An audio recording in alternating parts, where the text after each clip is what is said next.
જામનગરમાં TAT pass ઉમેદવારોના ધરણા જોવા મળ્યા છે। વિદ્યા સમીક્ષા કેન્દ્ર ખાતે ઉમેદવારો એકઠા થયા। ધોરણ 9 અને 12માં ખાલી જગ્યા ભરવા માંગ કરી। ચાલુ ભરતીમાં બીજો રાઉન્ડ બહાર પાડવા માંગ કરાઈ છે। કચ્છની જેમ ધોરણ 9 અને 12માં ભરતી કરવા માટે માંગ કરવામાં આવી છે।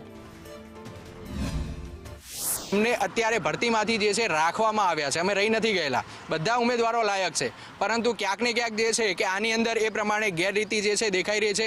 શિક્ષણ મંત્રીને જે છે અમે આગળ પણ એ પ્રમાણે રજૂઆત કરેલી છે અને અત્યારે પણ જે છે અમારી એ જ રજૂઆત છે કે 9 થી 12માં સેકન્ડ રાઉન્ડ જે છે જાહેર કરો। હવે જો કોન્ટ્રાક્ટ પ્રથા જે છે એકલા જો આ શિક્ષણની અંદર લાવવામાં આવતી હોય તો એક કામ કરો, કોન્ટ્રાક્ટ પ્રથા જે છે આ મંત્રીઓની અંદર એ પ્રમાણે લાવો। 11 મહિનાના કરાર ઉપર એમને પણ રાખો, એટલે એમને ખબર પડે કે કેવી રીતના જે છે કે કામ થાય છે।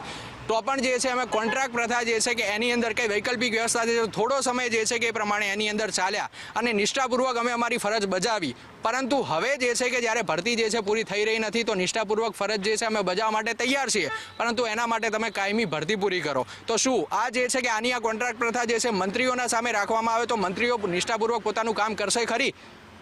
આ જે છે સવાલ છે। અને એક કામ કરો કે બધાને જે છે જેટલા છે બધાને એ પ્રમાણે કે જે જ્ઞાન સહાયક આની અંદર લાવ્યું એમ શિક્ષણ સહાયક જે છે કે એ પ્રમાણે ભરતી જે છે પૂરી કરો અને મંત્રી સહાયક લાવો। ત્યારે એ લોકોને ખબર પડશે કે આ બધાનું જે છે જેટલા લોકોના દુઃખ દર્દ જે છે શું છે। વર્ષોની મહેનત છે સાહેબ અમારી, પરંતુ જે છે એની અંદર કોઈ પણ રીતે અમને જે છે ન્યાય આપવામાં આવી રહ્યો નથી। અને એટલા જ માટે અમારી એક જ રજૂઆત છે કે 9 થી 12ની અંદર સેકન્ડ રાઉન્ડ જેમ બને એમ જાહેર કરો।